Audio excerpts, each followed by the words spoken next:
maka jadi ke apa tu? Jadi kafir. Bukan saya sebut, kitab ni sebut. Sebab tu masa mula-mula mengajar dulu tak sebut lagi fatwa ni, takut orang kata kerah ustaz mengajar. Bila tuan-tuan ngaji sendiri, tuan-tuan nilai sendirilah. Saya baca dalam kitab, maka barang siapa mengingkarkan, ingkar ni tolak, dia tak percaya, dengan mengatakan dia kata tidak wajib diketahui. Tahu ni belajarlah. Tidak wajib diketahui, tidak wajib belajar akan dia, akan sifat 20 tu. Pasal sifat 20 tu setengah daripada benda yang ulama ijma', dia sebut bawah tadi kan, benda yang ulama sepakat. Maka barang siapa yang kata tak wajib belajar sifat 20, maka jadi kafir. Tapi jangan gaduh lagi kita buat tuduhan pada orang yang kata tak wajib ngaji sifat 20, kita kata kafir, jangan. Pasal kita baca tak habis lagi tu, dia letak koma kan situ. Dia ada kalimah kerana ni gapo? Sebab, reason. Pasal apa dia kata hujah? Orang yang kata tak wajib ngaji sifat 20 ni jatuh kafir. Hujah dia gapo? Maka kita hak mengaji, bila sampai sekerat tu jangan gaduh. Orang panggil jangan gopoh.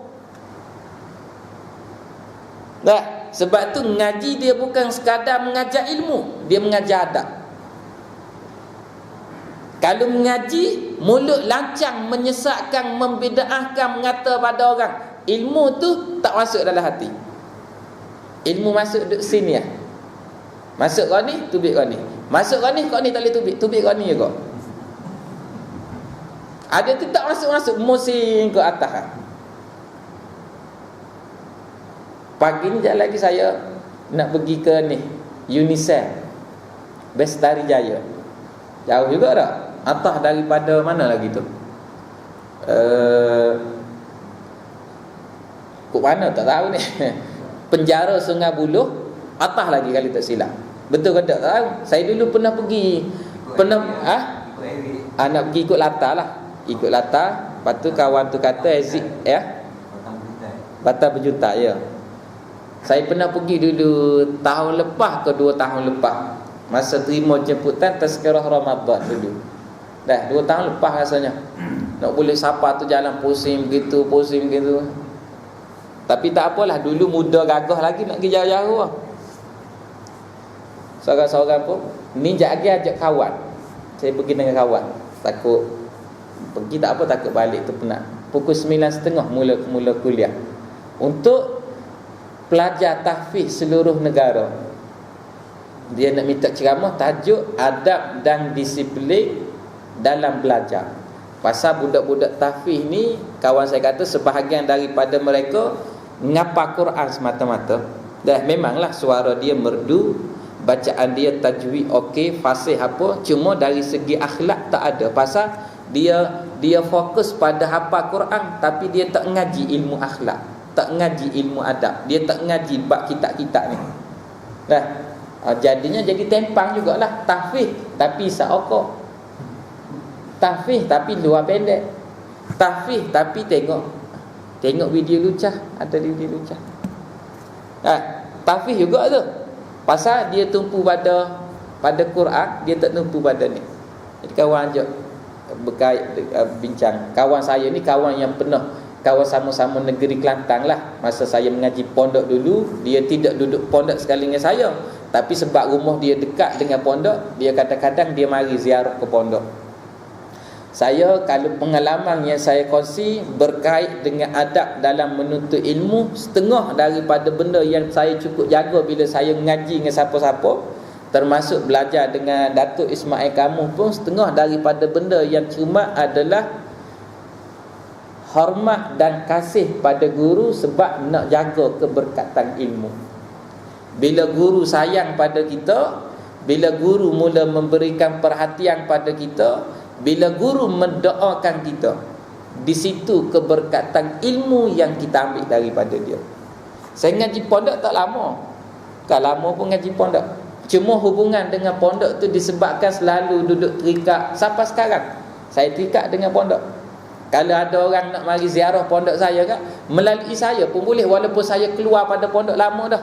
Pasal saya rapat dengan kawan-kawan di pondok, dan dia orang memberi kepercayaan pada saya. Kalau saya bawa atas nama ustaz, kalau ustaz lah budak pondok Seligi, orang yakin. Dengan maksud, bukan maksudnya dengan bawa nama pondok tu. Pasal kawan-kawan dia tengok pada cara kita, dia tengok pada peranan kita. Orang tanya pada kita macam mana boleh buat lagu ni. Saya kata jaga hubungan dengan guru. Almarhum guru kami bila dia sakit stroke tu, dah jadi nyanyuk sikit. Dia bercakap tak butir, orang Kelantan kata tak butir, bercakap tak jelas. Cuma hak dia sebut di mulut dia disebut sifat-sifat ni lah. Dia kata sifat ma'ani, sifat ma'nawiyah, sifat salbiyah. Ni hak dia ngaji, pasal hak dia ngajar. Dah hak dia duk sebut-sebut, hak tu lah duk mulut dia. Dia kata kalau pergi ziarah dia kata kenal Tuhan ni begini. Dalam ramai-ramai anak murid dia tak semua dia ingat. Melainkan anak murid tertentu hak dia ingat. Tuan-tuan bayang, bila dia sakit macam tu, anak murid pun dia tak ingat siapa. Melainkan anak murid tertentu. Kalau contoh kita menjadi salah seorang yang dia ingat, tuan-tuan rasa suka tak? Dan saya pergi ziarah dia, antara orang yang dia ingat saya. Kata, bah kenal tak siapa ni? Tengok, lah baca ke? Dia kata, saya Abdullah. Sebab duk baca, sebab di pondok kami tu lah ni ada 3 orang nama Abdullah. Ada lah pada Perak, ada lah pada Patani, ada lah pada Wacak. Saya lah Wacak ni, dia kata. Kata, bah saya panggil baba. Jadi panggil baba tu, panggil ringkas panggil ba lah. Baba panggil dia baba, tapi ringkas panggil ba. Nama manja kami pada Tok Guru. Anak sebut jaga hubung keberkatan tu. Termasuk bila kita mengaji dengan siapa-siapa sekarang, jaga maka situ dia menjaga adab. Maka bila kita mengaji ilmu, bertambah ilmu kita adalah bertambah makin takut pada Tuhan dan ada adab dalam kita belajar. Jangan buat tuduhan melulu lagi. Dengar kata kafir, kafir dah buat ni, kita mula nampak dah siapa kita nak hukum kafir. Mentang-mentang ngaji dah sikit bagi dia. Jangan. Tengok sebab dulu. Kerana ia orang yang ingkar, yang kata tak wajib belajar sifat 20, mengingkarkan ijma'. Satu sebab. Pasal dia kata setengah daripada benda yang ulama sepakat adalah berkait dengan sifat dalam 20 tu. Berkait dengan sifat-sifat Tuhan tu. Maka orang yang ingkar, sebab dia bila dia ingkar ijma', maka bawa kepada rasa akidah. Ulama dia bahas satu-satu hukum yang telah diijma' ulama atasnya. Mana-mana orang yang ingkar ijma' ulama, bawa kepada rasa akidah. Benda yang ulama ijma'. Gabah? Contoh zina. Zina ni tak ada ulama, tak ada fatwa kata makruh ataupun sunat. Sunat zina bila mari 25 Disember nak ra'i gapo-gapo contoh. Tak ada ulama kata sunat, tak ada ulama kata makruh. Zina sepakat ulama, ijma' ulama kata haram. Kalau ada orang yang ingkar ijma' dengan dia kata, "Hei, siapa kata haram zina?" Dia ingkar. Maka ingkar benda yang diijma' oleh ulama, hukum dia bawa pada rasa akidah. Itu hasal dulu. Kemudian hak asal kata ingkar ijma' tu, dia bahas mari pada sifat 20. Sekejap lagi kita hurai lagi. Tetapi kalau mengingkar akan perkara yang tidak jadi ijma', umpamanya benda khilaf, jumhur ulama kata wajib, majoriti kata makruh, maka dia duk pada pandangan dia ingkar yang wajib tu. Dia kata siapa kata wajib, makruh jah dia kata ni. Umpama yang selalu kita sebut isu bak rokok dulu. Tapi sekarang boleh kata sepakat ulama haram dah. Tapi sebelum ni hak sebelum ni, fatwa sebelum ni. Sebab barangkali ulama bahas dari segi barangkali dulu keluar keluar fatwa kata makruh, barangkali bahan yang dicampur dalam rokok tu barangkali bahan yang tidak berbahaya, dan barangkali juga tidak menyumbang kepada ekonomi puak-puak kafir dan sebagainya. Tetapi sekarang dah buat perjumpaan dah ulama dengan doktor kesihatan, doktor pun dah bagi pendedahan dari segi kajian kesihatannya, kata rokok ni mudarat gapo. Maka bila berlaku perbincangan, ulama keluar fatwa. Boleh kata sekarang sepakat kata haram, tapi nak sebut contoh isu. Dan jumhur kata haram, minoriti kata makruh. Maka dia pun ingkar. Dia kata, hei, siapa kata haram? Aku tak percayalah haram benda ni. Dia ingkar. Maka ingkar pada benda yang bukan ijma' tak bawa pada rasa akidah. Boleh faham ke tidak? Tapi kalau benda tu ijma' ulama', kalau dia ingkar, rasa akidah. Arak, ijma' ulama' kata haram. Dia kata, hei, tak ada siapa kata haram. Dia ingkar pula. Gitu. Baik, satu. Lagi pula, dia buat hujah lagi. Kerana yang kata bawa jatuh pada kafir ni kerana pertama mengingkarkan ijma'. Jadi kita bahas kata ijma' tadi tu. Lagi pula mengingkarkan ada Tuhan. Orang yang ingkar bab sifat 20 ni seakan dia ingkar kata Tuhan ni ada. Bila dia tak percaya Tuhan ada, bermaksud dia beriktikad Tuhan tak ada. Pahaman gapo? Pahaman yang iktikad Tuhan tak ada. Etis ke pahaman komunis? Hak iktikad Tuhan tak ada. Saya tak tahu ni, saya lupa dah. Betul? Komunis. Komunis. Komunis betul. Etis kalau tak silap, dia mengaku ada Tuhan, cuma dia tidak percaya kepada kehidupan beragama. Tu etis. Komunis tak mengaku tak ada Tuhan. Dah. Maka orang yang beriktikad Tuhan tak ada, wasaklah akidah dia. Pasal apa pula ustaz? Ustaz kata orang tak percaya sifat 20 seakan dia kata Tuhan tak ada, seakan sahaja. Kalau sekejap lagi kita bahaslah yang saya sebut dari segi salah khalah tu. Dah. Pasal apa? Pasal dalam 20 sifat, cuba tuan-tuan hitung 20 sifat tu. Cuba bilang sekali daripada sifat pertama. Wujud, qidam, baqa, mukhalafatuhu lil hawadis, qiyamuhu binafsih. Kita ambil sampai 5 je. Sifat mula-mula sekali sifat apa? Wujud. Wujud tu bahasa Arab ke bahasa Melayu? Bahasa Arab terjemah Melayu dia apa? Ada. Bermaksud bila dia tak percaya kepada ngaji sifat 20, dia tolak sifat wujud tu.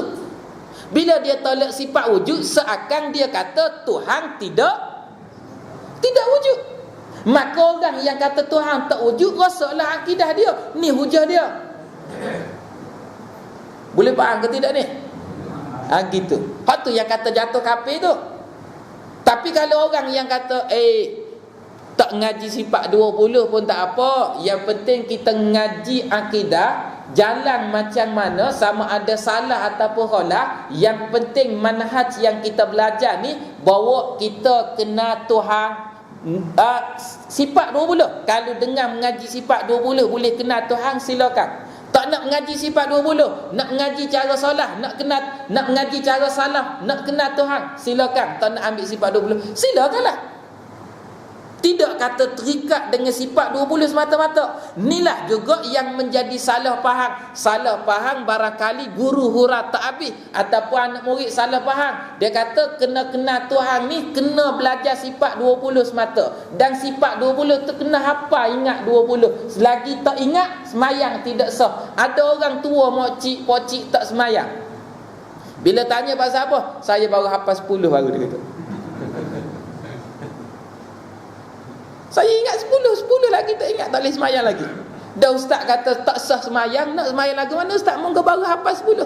Itulah salah faham. Salah faham tu barangkali dia tak faham ke, ataupun guru hura tak habis ke, wallahu a'lam. Dah.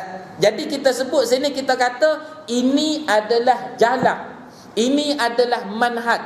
Salah satu melalui sifat 20 boleh bawa kepada kena Tuhan, silakanlah. Tak Tak nak ambil sifat 20, ngaji cara salah, kenal Tuhan, silakanlah. Maksud dia hidup kenal Tuhan. Hak tu je. Baik. Kerana ada itu, yakni wujud setengah daripada sifat yang 20 itu, yakni sifat pertama lagi. Berertinya tidak boleh kata Tuhan ada. Dia tak boleh nak kata Tuhan ada dan sebagainya. Maka orang yang tidak boleh berkata dengan ada Tuhan itu, dia tak boleh nak kata Tuhan ada, yakni tak percaya pada kewujudan Tuhan, bererti orang itu orang yang kafir, wal-iyazubillah. Ataupun boleh baca dengan wal-iyazubillah, zu ataupun za, wal-iyazubillah. Kita berlindung daripada Allah. Demikian lagi dia kata, tidak sah iman. Habis dah situ.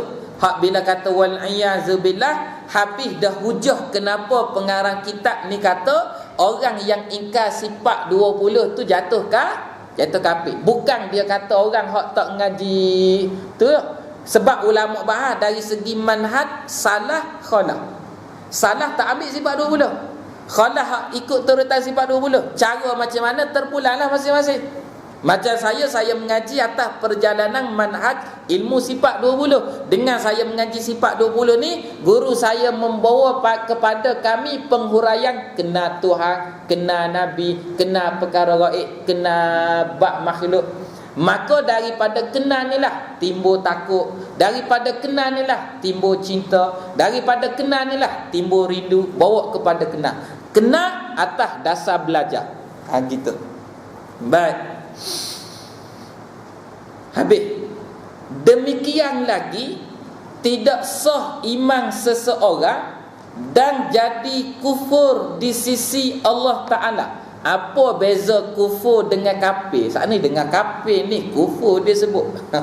Kafir tu maksud dia isim fa'il, orang yang ada sifat kufur. Kufur tu sifat. Seumpama kalau buat contoh, masing dengan garam. Masing tu kufur, garam tu kafir. Tak faham juga? Sudah. Garam satu benda yang ada sifat masing.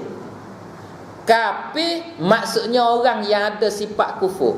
Mana-mana orang yang ada sifat kufur, yakni dalam hati dia ingkar, menolak, tak percaya, memberontak, walau beranak di Mekah, walau beranak Madinah, walau beranak di Malaysia, walau beranak Indonesia, walau beranak di Afrika, orang panggil tu orang kafir. Tak kira siapa. Jangan bila sebut kata orang kafir kita nampak pada Mak Saleh. Tak dah. Dah belum tentu. Dah, sebab yang kata kafir tu belum tentu mati kafir. Maka bahas pertama kafir, orang yang ada sifat kufur, maka orang ni keluar pada Islam lah. Yang kedua, orang yang Islam tetapi tersemai benih kufur dalam hati dia. Dia Islam tapi tersemai benih kufur, yakni bila dia bercakap, bila dia buat satu benda, menunjukkan yang dia ni seakan tidak beriman, yakin, percaya pada Tuhan. Contoh, ada orang berucap, dia kata tiap-tiap butir beras yang rakyat Malaysia makan ni adalah hasil perjuangan puak-puak dia, bukan hak Tuhan. Tu bercakap ada benih kufur macam tu.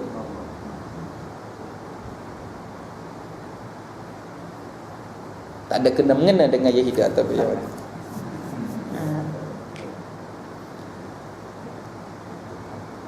Dan jadi kufur di sisi Allah Ta'ala orang-orang yang tidak peduli. Dia sebut peduli, bukan peduli, tu peduli. Nah, cuma dia aja tambah ra sekali, diperduli kita baca. Dan jadi demikian lagi tidak sah iman dan jadi kufur di sisi Allah Ta'ala orang-orang yang tak peduli.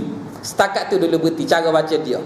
Dah, orang-orang yang tidak peduli ada tak kata, tiada pun tak kata. Sebab kalau kita tak tahu teng nak witi, kita baca tak faham tu. Orang-orang yang tidak peduli ada tak kata, tiada pun tak kata. Dah, jadi dia ada teng dia witi. Baca lagu mana? Demikian lagi tidak sah iman dan jadi kufur di sisi Allah Ta'ala orang-orang yang tidak peduli, yakni orang yang tidak menghiraukan, orang yang tak ambil kisah, orang yang tak ambil tahu. Ada tak kata, yakni Tuhan ada pun dia tak kata. Tuhan ada ke tidak? Tak tahu. Tiada pun tak kata, ke Tuhan tak ada ni, dah kamu senyap, tak tahu juga. Bahkan semata-mata senyap, duduk diam. Tuhan ada ke tidak? Senyap. Tuhan tak ada tu? Senyap. Dia nak jawab dengan maksud dia tak tahu. Maka jahil dengan Tuhan, dia sebut sini kufur juga di sisi Allah. Pasal dia tak boleh nak membenarkan kewujudan Tuhan. Dah. Sebab tu mari ngaji sifat pertama bawah tu, huraian sifat yang pertama wujud, kena membenar kewujudan Tuhan tu dulu. Bila yakin kata Tuhan tu ada, macam mana Tuhan ni? Tuhan ni gapo nama? Barulah kita bincang pula satu zat yang ada segala sifat kesempurnaan. Sebut tadi yang mustahil bagi dia segala sifat kekurangan. Nak bilang satu-satu, hitung satu-satu berapa tu? 20 wajib, 20 mustahil. Hak uras belah tadi kan? Hakikat Tuhan yang sebenar lagu mana? Hakikat sebenar Tuhan tidak diketahui. Pasal apa? Pasal Tuhan laisa kamitslihi syai', tak sama dengan apa-apa. Habis yang kita ngaji sifat-sifat Tuhan. Dengan belajar sifat Tuhan, bawa pada takut, bawa pada cinta. Ngaji sifat Tuhan. Tuhan ni sangat marah kepada orang yang tak dengar arahan dia, menjadikan kita takut.